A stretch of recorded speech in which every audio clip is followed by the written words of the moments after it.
Hello, buddy. Chris with GameGumshoes. I'm glad you could all be present for another review. Today we're going to cover Xactika by Set Enterprises.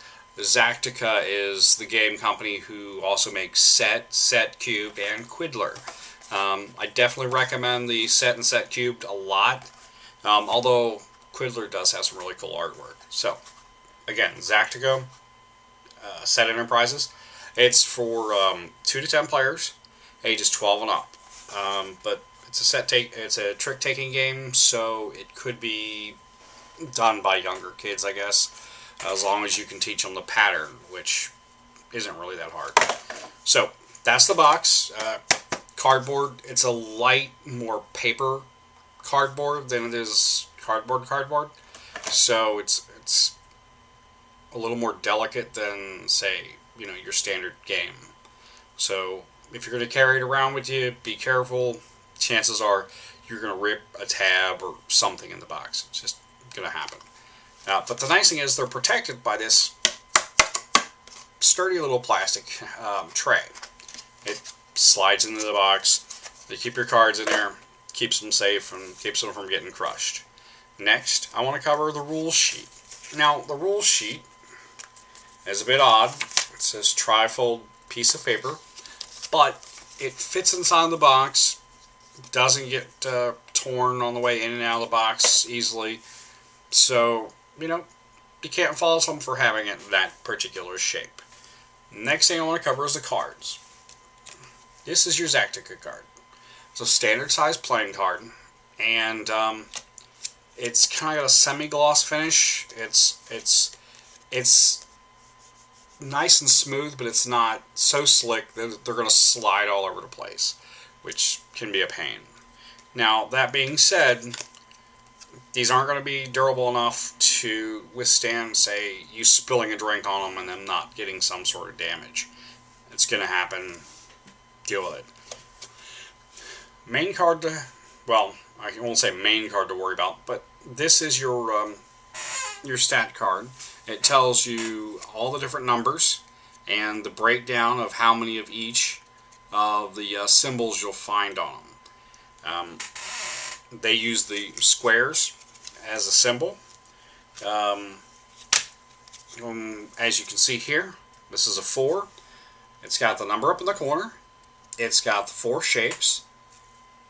Well, 4 shapes. And each number coincides with how many shapes you have on here. So you may have 4 here, but on the 12 card, you're going to have 12 different symbols. Now, I will tell you that the 4 is the lowest number, 12 is the highest number. If you get something like, say, an 8 here, you're going to have a wide variety of shape displacement because, you've got 8 symbols and you want to mix it up a little bit. Now, the way Xactika is played can be done 3 ways. They have the main rule where you play to win. They have a secondary set of rules where you play to lose. And then they have a third set of rules where you actually try to bid on your trick. And in that I mean that you say, hey, I think I can take, X amount of tricks. The thing is, if you don't take that many tricks, you don't get them. You lose the game. And the next person would win.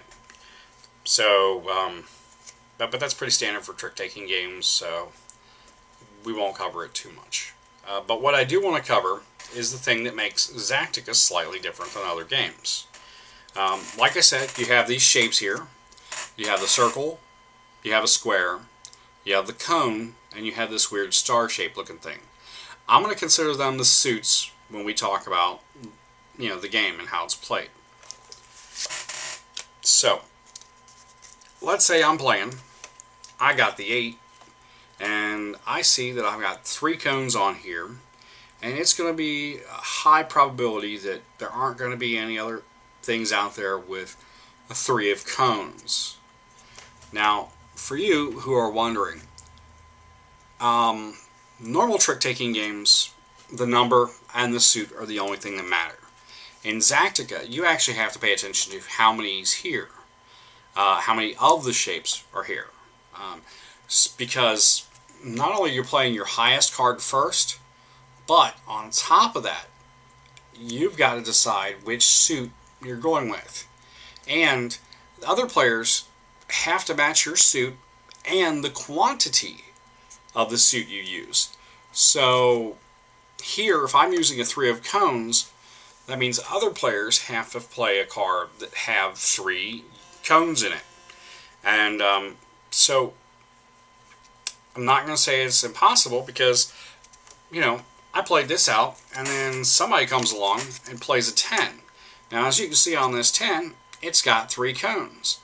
So the person who played this out would actually take my 8. Now, mind you, the 12 has 3 of everything, and 3 is the most you'll ever see on any of these sets. So 12, you'll definitely win with that.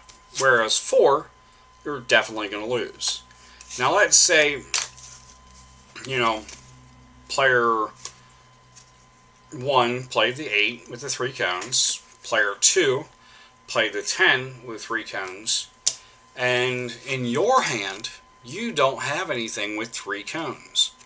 Well, you can basically just throw away a card. So if I see something like a 4 or a 5 or something where I'm not really going to have a chance to win any sets with it, I'll just use this as my throwaway card because I can do that. Now, again, standard trick-taking game, you can rinse, repeat until your hands are done. If you like trick-taking games, this does add a little bit of challenge to the standard trick-taking game. Not a lot. But, if you like trick-taking games, give it a shot. It's worth a look. It's definitely different than your standard. That's all for me. Thanks for joining us here at GameGumshoes.